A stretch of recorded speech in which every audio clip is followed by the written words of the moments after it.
Andrea couldn't believe how much guilt was tormenting her. The feeling that she had done something irreparable was stronger than anything she had ever experienced in her life.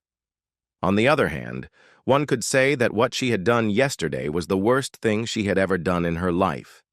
Andrea was 29 years old, and her husband, Peter, was 31. They had been married for 6 years.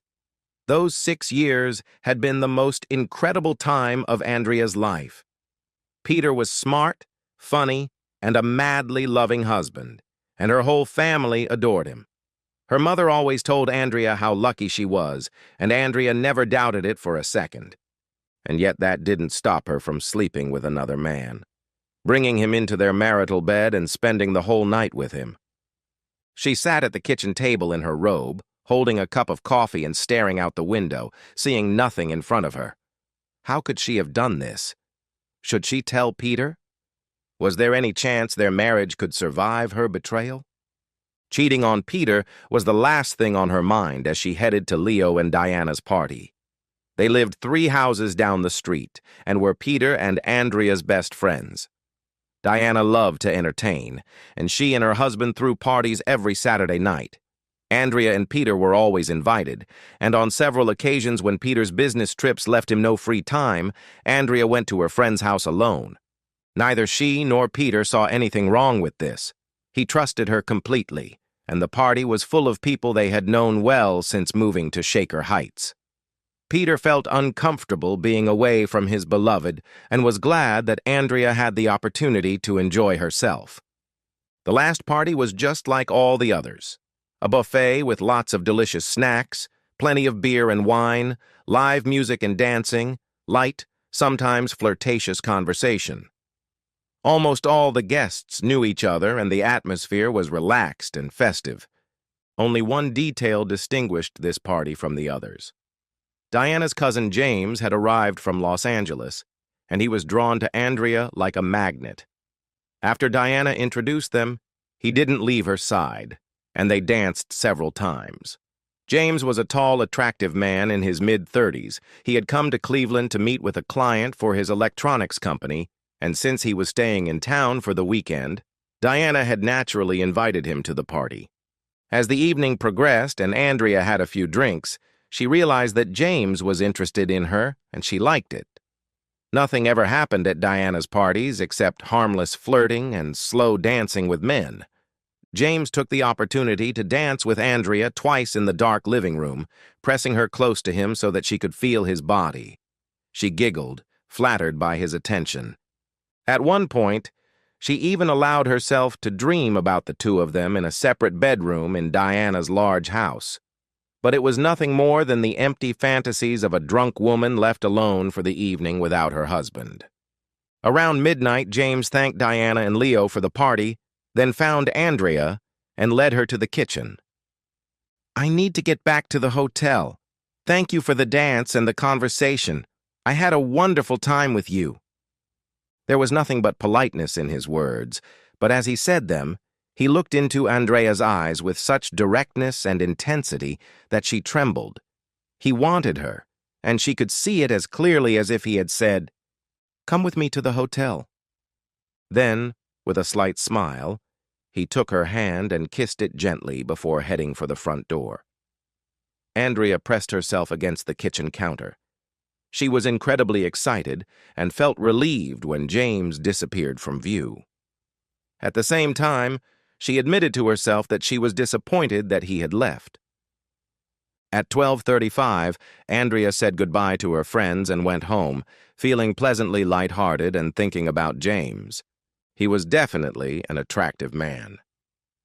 The young woman stopped when she saw the object of her thoughts on the porch of her house. At first, she couldn't speak and just stared at him with a blank look. "Hello," he said excitedly. "Can I come in for a cup of coffee?" "I'm not sure I should go back to the hotel. I've had too much to drink to drive." Alarm bells were ringing incessantly in Andrea's head, but at the same time his request seemed reasonable. She didn't want him to get into an accident. "Of course, I'd love to. Come on in." 10 minutes later, they were sitting at the kitchen table, drinking coffee and continuing the pleasant conversation they had started at the party. Andrea thought she had misunderstood him. Perhaps all he really wanted was coffee. But when he stood up, put the cups in the sink, and turned to her, she knew that wasn't the case. "I didn't come here just for coffee," he said seriously. "I couldn't let our evening end like that, Andrea. And I didn't want to do something inappropriate in front of all the party guests."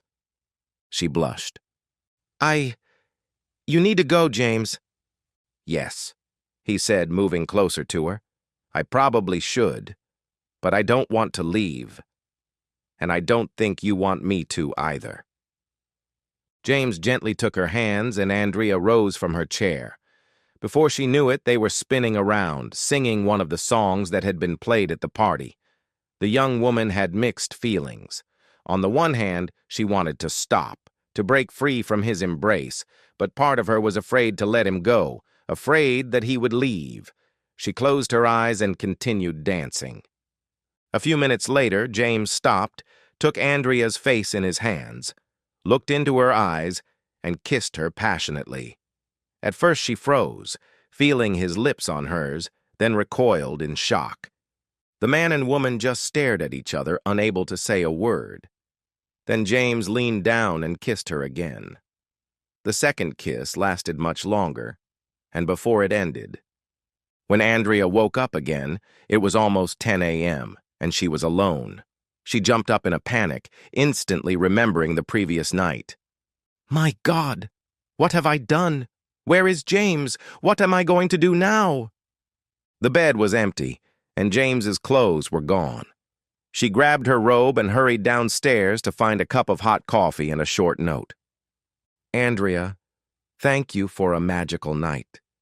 It was one of the most unusual and wonderful experiences of my life. You are so beautiful and sexy, and making love to you is like being in a dream. I didn't want to embarrass or upset you by waiting for you to wake up. I'll be at the hotel," here he left his phone number, "until late tonight. I would love to see you again, but I completely understand if you don't want to. Of course, I will never tell Diana or anyone else about last night. But for me, it will always be an unforgettable memory. With love, James." Andrea leaned back in her chair. She was happy and grateful to James for his concern and sensitivity. She did not want to see him again. Seeing him in the morning would be torture. James was persistent, but Andrea knew she couldn't blame him for taking advantage of her weakness. Yes, she had been drunk, but she had also been very excited. She had had several opportunities to stop him, but she hadn't taken them. Thank God, thank God, thank God she was on the pill. By the time Peter came home, at 8 p.m. on Monday, Andrea had turned her guilt into action. She destroyed all traces of James. She changed the bed sheets, cleaned the house, cooked Peter his favorite chicken dinner, and put on her sexiest lingerie. She thought that greeting him in such a revealing outfit would be too obvious a sign of her guilt, and she got scared. But Andrea was determined to forget about her night with James, never tell Peter or anyone else about it, and devote herself to making everything right. Why hurt her husband unnecessarily? She would be the best, most loving wife in the world, and he would simply reap the rewards of her terrible mistake, unsuspecting. So, dinner was on the table under a lid, and her nightgown was hanging in the bathroom when a tired Peter got out of the car and headed for the front door. He was greeted by the enthusiastic embrace of his beloved wife. She kissed him, whispered how much she had missed him, and how glad she was that he was back, kissed him again, and pulled him into the kitchen. Peter was very tired, but when he saw the beautifully set table, he smiled broadly. "All this after another business trip? Thank you, dear. I didn't expect such a wonderful welcome." Andrea blushed slightly, but said only, "I just missed you, dear. And I wanted you to know how much I need you." They enjoyed their dinner, and Andrea listened to Peter talk about his trip, his successes and disappointments, and his hopes for new contacts. His business trips usually ended on Friday, but sometimes, as was the case this time, He had to stay in Denver until Monday because of an important meeting with clients. She made sure he tried everything she had prepared, and when they finished dessert, she said, "Grab your bag and let's go upstairs, dear. I can see you're tired." Once in the bedroom, Peter took off his shoes and collapsed on the bed, settling comfortably on his back. Andrea said, "I'll be back in a minute," and disappeared into the bathroom. When she returned, he was almost asleep, but one look at his wife made Peter wake up instantly. Peter smiled broadly and said, "God, it's good to be home." He sat up and began to unbutton his shirt, but Andrea gently pushed him away, whispering, "Let me, honey, just relax." Andrea felt relieved, calm, and confident. Confident in Peter's love for her, confident that she had reconnected with him and shown him how much she loved him, confident that her terrible mistake was in the past. Over the next few days, Peter continued to notice that he was being treated like a king. His favorite dinners, a wife who was trying to be playful, affectionate, and sexy. Tuesday night in bed was a more passionate repeat of Monday.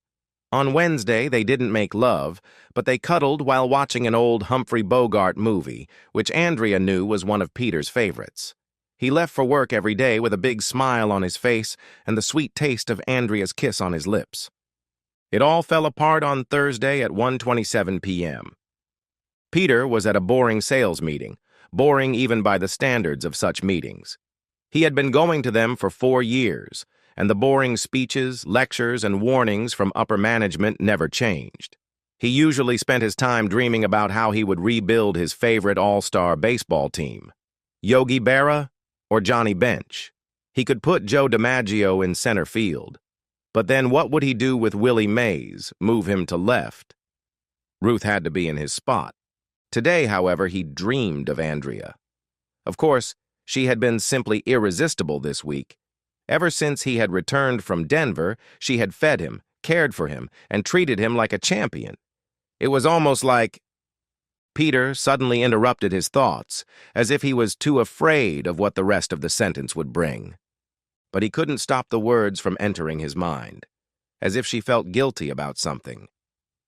Realizing that the sales meeting was over, Peter wondered what he could do to make Andrea feel guilty.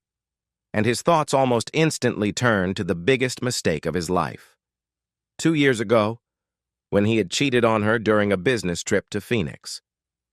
He mentally recalled the terrible feelings of guilt and remorse he had experienced then, and how he had returned home 2 days later.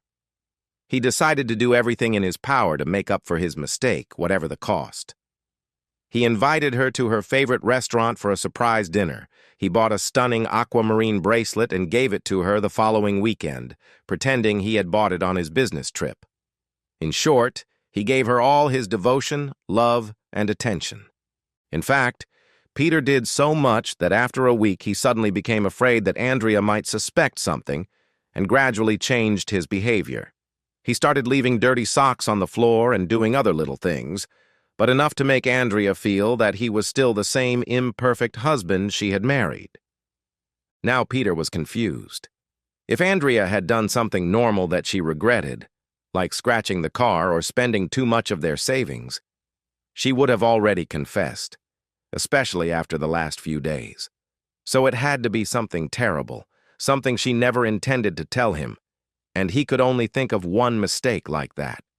Suddenly, Peter realized that the room had gone quiet. He looked up and saw everyone staring at him hopefully. It was Ron from accounting. "I said these numbers are correct, right, Peter?" Peter's stomach twisted without warning, and he felt like he was going to throw up.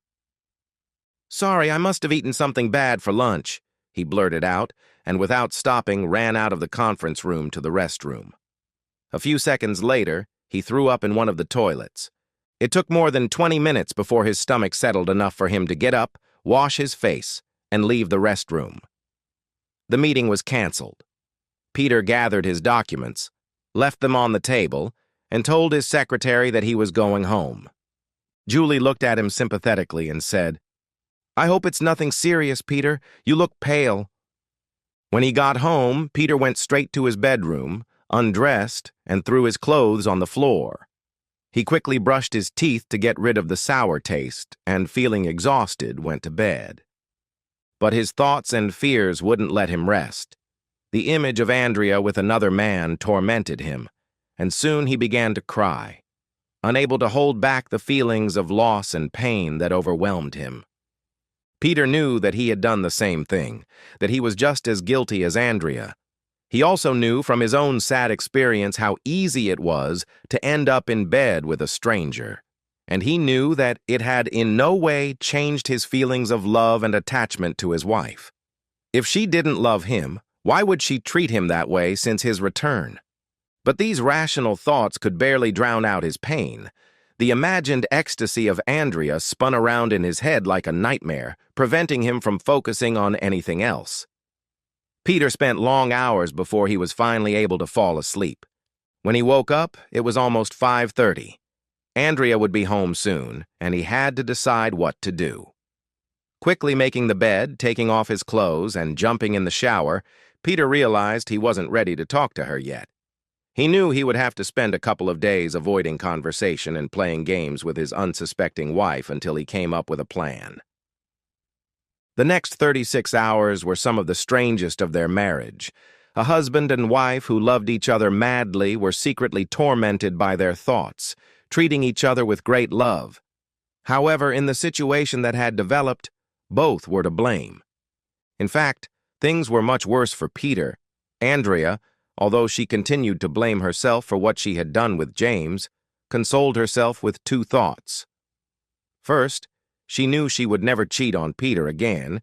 It had been a brief infatuation, but the pleasure had been insignificant compared to the guilt and remorse she felt now, and the phrase, "it's just not worth it," perfectly summed up her feelings. Second, she was becoming more and more convinced that everything was fine between her and her husband. This week, their connection seemed stronger than ever, as he responded to her displays of love and sexual desire with equal love and passion. Peter was tormented. Pretending that everything was fine was the hardest thing he had ever done, even harder than hiding his guilt after his own infidelity. He couldn't stop imagining Andrea with her anonymous lover, and the awareness of his own behavior did nothing to ease the terrible feelings of pain and betrayal. Was her lover better in bed and in life? In that regard, how could Peter know that this was just a one-time fling? Perhaps her affair was just a continuation of other infidelities, despite her obvious love for her husband? Or was it not love at all, just guilt or pity? By Saturday, his torment had become too obvious to hide, and Andrea asked him about it over lunch. "What's bothering you, Peter? Usually when you have something on your mind, you just say it, but today I can almost hear your thoughts." She smiled at him as she said this. Andrea didn't think her husband's anxiety had anything to do with her affair. The week of love they had spent together had rid her of that worry. Peter looked at her, his heart full of love, guilt, pain, and worry. He had been waiting for the right moment to bring up this terrible conversation. Now was not the right moment, but he realized that waiting was pointless. He looked at her and said quietly, "Was that the first time you cheated on me?" Andrea looked at him in shock. "Peter, I don't know what you're talking about." He just smiled, so gently and sadly that tears welled up in her eyes. "Honey, you don't have to lie to me. That would be the worst thing you could do. Let's just talk about what happened, okay?" Suddenly, she burst into tears, burying her face in her hands. "I'm sorry. I didn't mean to. I never wanted this, Peter. It was just one time, I swear, one stupid mistake last Saturday night. I'd give anything to take it back, anything to not hurt you," she cried, covering her face with her hands. And when Peter walked around the kitchen table to support her, gently stroking her hair, she only cried harder. It took several minutes before she was able to calm down a little and catch her breath. She looked at him, first with horror, then with shock, when she saw that he was smiling sadly instead of looking at her with anger. "I understand more than you think, dear," he said quietly, taking her hands. Let's sit down in the living room and talk." Feeling stunned, devastated, and frightened, she allowed Peter to lead her into the living room and sit her down on the sofa. He pulled up a chair and sat down across from her. Leaning forward, he took her hand again. "Before we continue, I have something to tell you. I love you too much to pretend that I'm morally superior to you. About 2 years ago in Phoenix, I had one night. I've regretted it every day since. Then I came home, determined to forget about it and make you the happiest wife in the world. And I would never have mentioned it until now. It's just not fair to think that you're the only one to blame." Andrea began to cry. I don't believe you. Peter, how could you do this to me? I love you so much and—" Suddenly, she realized how absurd her indignation was and cried even harder. Without warning, Andrea jumped up from the sofa and ran toward the stairs. Peter shouted, "Honey, wait!" But she didn't pay any attention to him. A minute later, he heard the bedroom door slam and sighed heavily. Then he went back to the kitchen, gathered up the remains of dinner, and took them out to a chair in the yard. When he finished eating, he just stared at the dogwood tree, trying not to think about anything. About an hour later, he heard the back door open and Andrea pull a chair up to him. She had washed her face and smoothed her hair, but her eyes were red and she still looked very upset. "Peter, I'm so sorry. I love you, and I'm so sorry."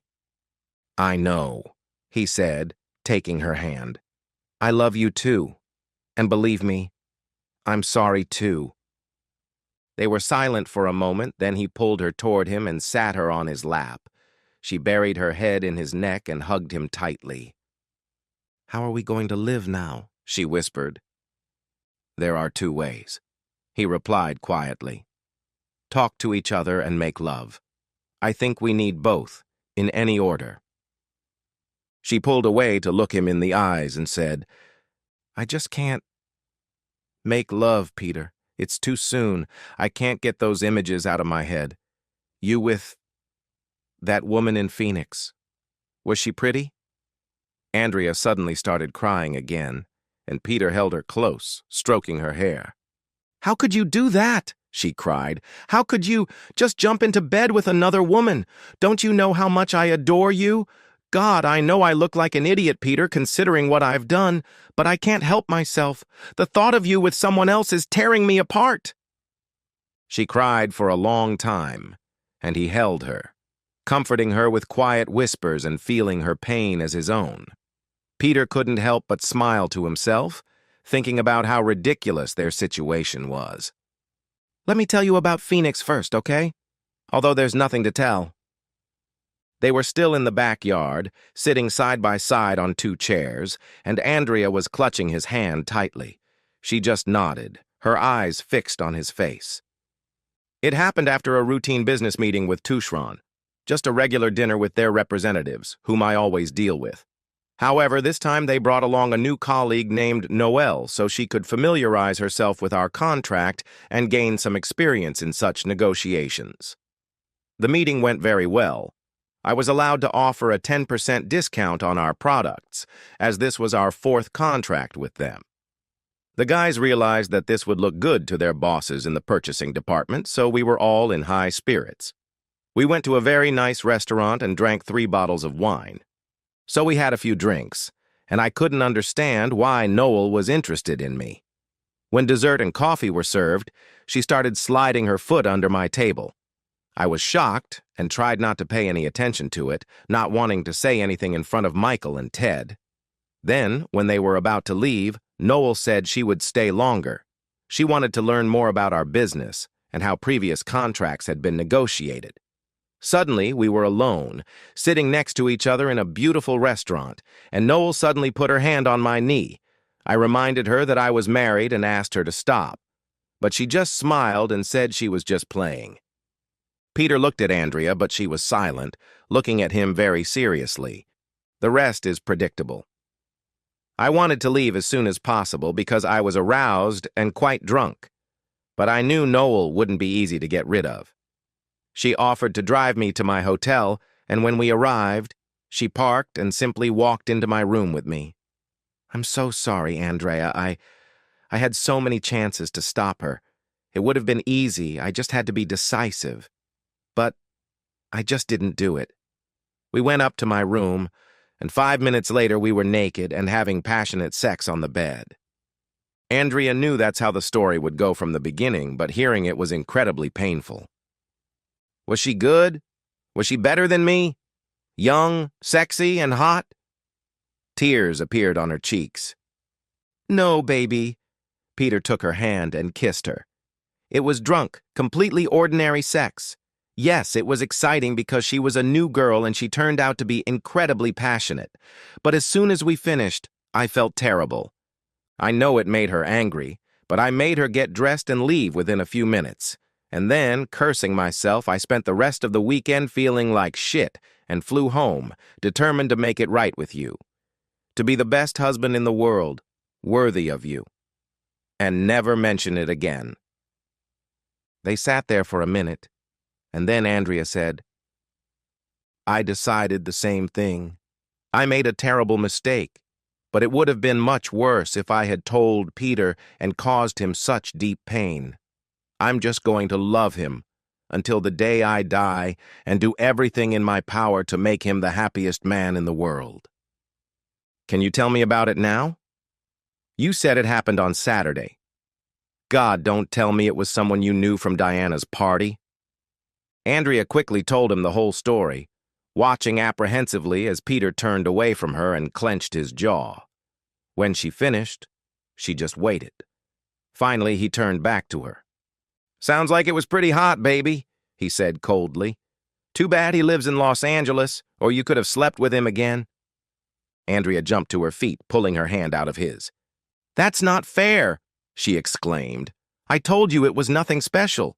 It was sex, damn it. Sex, just like you and that girl Noel. And it was fun. And I liked it, Peter. I was drunk and being with a stranger was exciting. So... Her voice trailed off, and they stood there, turned away from each other, lost in their thoughts. Finally, Peter turned to her and forced himself to smile. She saw tears on his cheeks. I'm sorry, baby, he said. You're absolutely right. It's just, I can't help feeling all this.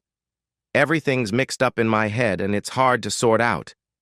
First of all, it hurts to know that another man should love you. I can't stop seeing you with him, imagining your pleasure, seeing you kiss him. He stood up and began to pace the room.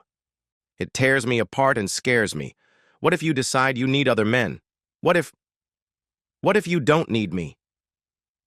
Andrea stood up, walked over to her husband, silently hugged him around the waist and pressed herself against him, giving him a silent answer. The second feeling, of course, is that I'm just as guilty as you are. I did it too. And now I know how easy it is to make that mistake. I never thought I could be seduced so easily, but it happened. I cheated on you. Still hugging him, she said, Peter, I swear to you that you're the only man I want. You said you felt terrible right after you had sex with Noelle? It took me a little longer, until the next morning. Maybe I was drunker than you. But I've never felt worse than I did that morning. And if you're afraid it will happen again, believe me. Now that I've gone through all this, through my guilt and jealousy, imagining you with someone else, all I can say is, never, never, never. They walked around the neighborhood without talking, Andrea holding Peter's hand. Sometimes she squeezed his hand, or he would stop for a moment and kiss her hair. When they got home, it was lunchtime. Andrea said, How about some cheese, bread, and soup? Peter nodded, and without saying a word, they went into the kitchen together. Peter took out the cheese they both loved and sliced some French bread. He opened a bottle of wine and poured a glass for each of them. Andrea took the homemade soup out of the refrigerator and heated it up. They sat down next to each other at the kitchen table, ate and smiled at each other, neither of them feeling the need to say anything. When dinner was over, Andrea put the dishes in the sink, and Peter opened the wine. Then, without saying a word, the couple took each other by the hand and headed for the bedroom. They lay there, pressed close together. Andrea moved away just enough to look at Peter's face and saw the same expression of peaceful happiness she felt herself. She kissed him gently, smiled, and laid her head back on his shoulder. They fell asleep.